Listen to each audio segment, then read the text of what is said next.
Let's see, am I started? Hello, welcome, Mr. Mack-Poole. So today we're going to look at the Cuban Missile Crisis. How do you write a narrative account for this? So let's have a little cheeky look, shall we? I'm trying to transition between tabs. So let's share this tab instead. Now, a really good bit of advice, if you're revising for this, is to go and look on YouTube. There's some great resources. This is a good video here. There's also some good ones by Simple History. There's a treasure trove of resources online. You can get a very good idea of what you should need to write for the causes, events, and consequences of this narrative account. Now, I've broken that down already for you. Let's move on here. Don't forget, sorry, let's go up again. Let's go up again.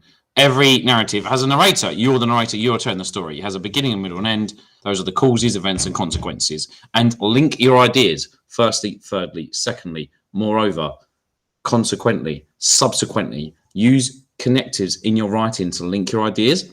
It literally gets you marks in your exam. So, anyway, answering this question, to get into the level 3 here, 6 to 8 marks, a narrative which is given, which organizes material into a clear sequence of events. See?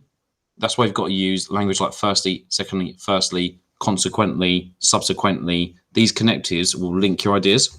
And accurate and relevant information, of course, you're going to be awarded for knowledge. Now, moving on.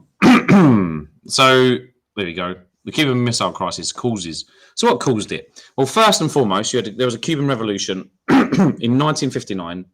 Sorry, I've got this cough. But anyway, in 1959, which led to Fidel Castro and Che Guevara sweeping to power. Initially, it wasn't a communist government, although there were many communists in Fidel Castro's government. But eventually, Fidel Castro does embrace a communist system. And soon it was very clear that this government would be pro-USSR and anti-USA. And this is actually why, this is one of the causes of the Cuban Missile Crisis. It's the proximity. It's the closest of Cuba to America. It's very close geographically. I think there's only it's like 100 miles away. But anyway, it's close enough for missiles to be placed there. Thus, it is the Cuban Missile Crisis. Kennedy became very hostile to this Cuban regime and supported the Bay of Pigs invasion. He armed some Cuban exiles who tried to take Cuba back for Batista and his capitalist pro-American regime. The USA cut all trade with Cuba when it nationalized its land, and also the USA refused to buy sugar from Cuba, which is a major Cuban export. But the USSR came in and saved the day and agreed to supply Cuba with weapons and buy lots of sugar from Cuba. Let's get into events, shall we? It'd be nice if this actually worked. Is it actually going to work? Sorry, I'm just the internet. You know, sometimes there we go.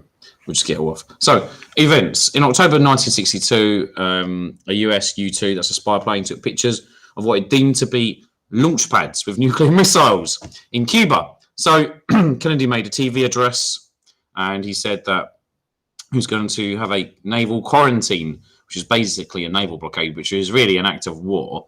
And he was very stern in his TV address and said any attack would be regarded as really a start to World War III.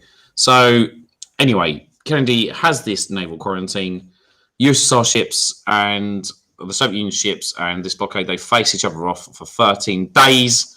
It's very, very tense. There's a tense 13 days. Plenty of people stopped going to work or stopped sending their children to school because they thought the world was near to nuclear oblivion. And on the 26th of October, Khrushchev sent JFK a telegram stating he would remove missiles for a guarantee not to invade Cuba. Then he sent a second telegram and said he would remove missiles if Kennedy removed his missiles from Turkey and Italy.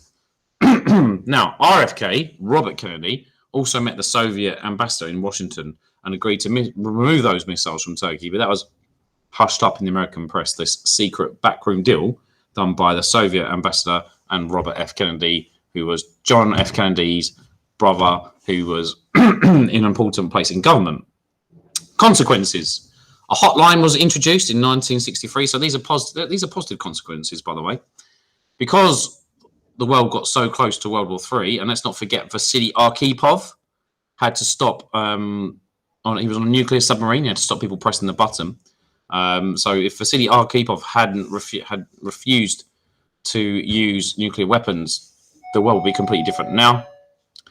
And lessons are just about to move on, so wait for that bing bong to go through. So as a consequence of this very close proximity to global nuclear war, a hotline was introduced to improve communication between Washington and Moscow. And there's plenty of treaties. There's a test ban treaty signed by the USSR, USA, and UK. Outer Space Treaty was signed as well, and this meant that space would not be used to launch a nuclear missile because the space race had heated up, and America had got a man on the moon. Neil Armstrong. The USSR was the first country to put a man in space. Yuri Gagarin. And there's a nuclear non-proliferation treaty signed in 1968, which guaranteed that no more weapons would not be shared with non-nuclear powers. So as you can see, the world gets very close to nuclear war, but there's a net positivity to this. After this, the Cold War seems to cool down. Yeah, the near heat up, the near World War III is avoided. And on that note, I'm going to end this video. And Mr. Whitney's just going to come in and talk to me. Stop recording. I was recording. I am still recording.